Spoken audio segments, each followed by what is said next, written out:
ওদিকে একটা ভয়ানক বিষাক্ত সাপ আছে। ব্রহ্মচারী বললে, বাবা তা হোক, আমার তাতে ভয় নাই, আমি মন্ত্র জানি। এই কথা বলে ব্রহ্মচারী সেই থেকে চলে গেল। রাখালেরা ভয়ে কেউ সঙ্গে গেল না।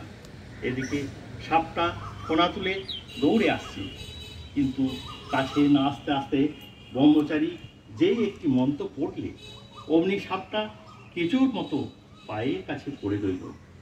ব্রহ্মচারী বললে, ওরে তুই কেন পরের হিংসা করে বেড়াস? আয়, তোকে মন্ত্র দিব। এই মন্ত্র জপলে তোর ভগবানে ভক্তি হবে, ভগবান লাভ হবে, আর হিংসা প্রবৃত্তি থাকবে না। এই বলে সে সাপকে মন্ত্র দিল। সাপটা মন্ত্র পেয়ে গুরুকে প্রণাম করলে আর জিজ্ঞাসা করলে, ঠাকুর কি করে সাধনা করবো বলুন? গুরু বললেন, এই মন্ত্র জপ কর আর কারো হিংসা করো না।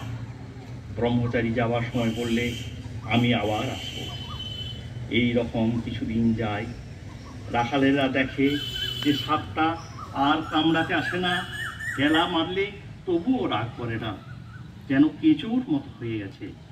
একদিন একজন রাখাল কাছে গিয়ে ল্যাজ ধরে খুব খুব পাক দিয়ে তাকে আছড়ে আছড়ে ফেলে দিলে সাপটার মুখ দিয়ে রক্ত উঠতে লাগলো, আর সে অচেতন হয়ে পড়ল, লড়ে না, চড়ে না। রাখালেরা মনে করলে যে সাপটা মরে গেছে। এই মনে করে তারা সব চলে গেল। অনেক রাতে সাপের চেতনা হলো। সে আস্তে আস্তে অতি কষ্টে তার গর্তের ভিতরে চলে গেল।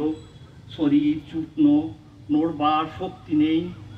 অনেকদিন পর যখন অস্থি চকমথার, তখন বাইরে আহারের চেষ্টায় রাতে একবার চড়তে আসতো, ভয়ে দিনের বেলায় আসতো না। মন্ত্র লোয়া অবধি আর হিংসা করে না। মাটি পাতা গাছ থেকে পড়ে গাছে এমন ফল খেয়ে সে প্রাণ ধারণ করত। নমস্কার।